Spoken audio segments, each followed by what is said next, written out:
Come episode 6, Sal and Sophia team up to align the powers that they have to get Oz. It's unthinkable. The man that she was raised to believe is their #1 enemy. He's so warm to her and, ironically, fatherly. You want this chopped? Sure. I always thought of it as a father making a grilled cheese for his daughter late at night. When he finds out what happened to Nadia and Taj, his world falls apart. Sophia comes in and kind of rescues him from that pit of despair and gives him purpose again. The only thing he wants to do is kill that guy. It's a great strategic tactic. It puts Oz on his back foot. They're circling back near where Oz grew up in Crown Point. It's a good place to hide because sadly, no one in the city seems to care about Crown Point. Now you all right? Oz is so despicable. You kind of given up hope of having any sympathy for him. And then you see him with his mom, and you see him so delicately and gently pull her out of the water. Here was an opportunity to really get to the crux of what their relationship was about. I need you to help me. You gotta help me die. She has to tell him that she realizes what's going on. Say you'll do it. You mean it. Because you love me. All right. I'll do it. The helplessness of that for anyone, but for a woman like that, it's just horrifying. Put the blame on me. Put the blame on me. The reprise of the music is something that Matt came up with. They both want to go back to an earlier part of their lives, and obviously they can't.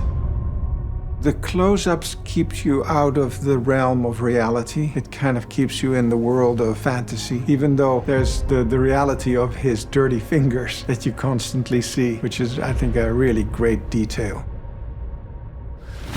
That reminds me of Paulie's Diner, don't it, Ma? When they come down to sit and have the breakfast together, there was this sense of a routine. Ma, we ain't gonna be here much longer. Not with all the cash we got coming in.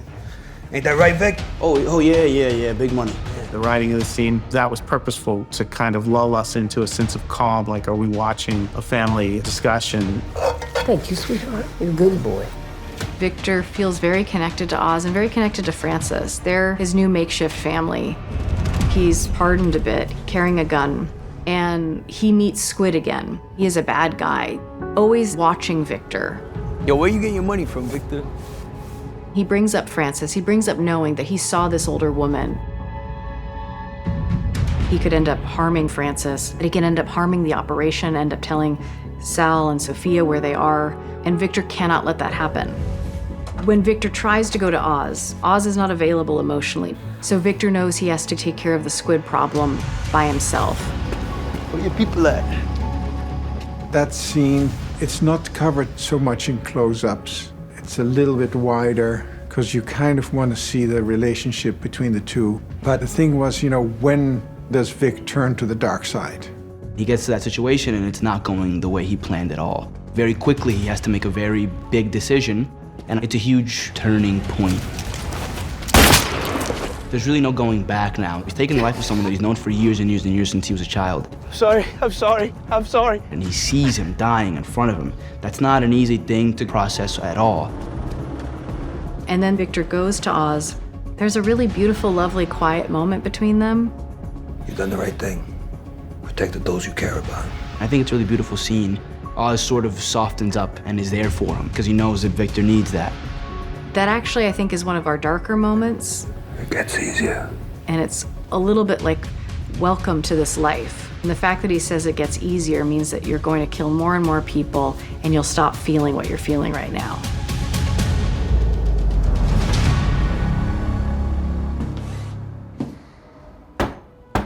It was important to me to have Eve and Sophia meet because I always felt like that dynamic was really intriguing. Eve has always been a little afraid of Sophia and knew some of the women that died and presumed that Sophia is the one who killed them. What? Didn't recognize me? I don't even know how I would have approached the character had that scene not be there, because it's such a sort of deconstructed version that you get to see of her that suddenly everything else has context. Sophia feels so free at this point that I think she looks at Eve with judgment in terms of like, how sad for you that you still have to perform, that you still have to pretend to be this thing. It was a very long scene, 5 pages, and we really wanted to make it as dynamic as possible. So we used the space as best we could, and we kept it moving, and we gave Cristin a reason to move, which kind of worked with the dialogue and with what she wanted to do in the scene. Dressing like this, is it for you or your client? Depends. Oz ever seen this version of you? Sophia gets to see Eve in a way that we've never seen her before. Completely raw, real. There's no role play happening. So she's definitely attempting, I think, to present as though this is going to be an honest exchange, while there is still part of her that's going to try her damnedest to find her way out. Those women meant nothing to you. They were family to me. You still think I'm the hangman? He never told you? My father killed those women. Oz knew. And that is the turn in the scene where Cristin actually confronts her face to face for the first time. And then they finally start talking to each other. It's quite a surprise to Eve that she's been betrayed by Oz. And I think there's like this very quick recalibration as to how then to handle Sophia. Because if he's willing to throw me under the bus, then what am I doing protecting him? You were his alibi. You knew. Not at first, but yeah. Just leave my girls alone. That's why you asked me here, to save them from the hangman. That's not who you are, right? Eve and her girls, maybe the strongest family unit we have on the show. It breaks Sophia's heart when she realizes that Eve has more of a family than she ever will, and I think it really hits home her own loneliness, and it catches her.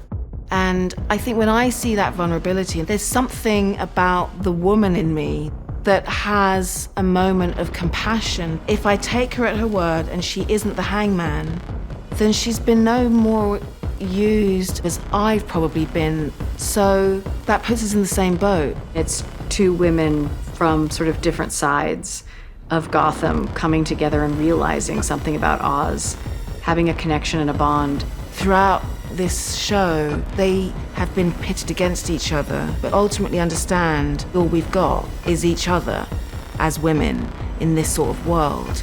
Crown Point. You deserve your shot. But where you got that information? It'll stay between us.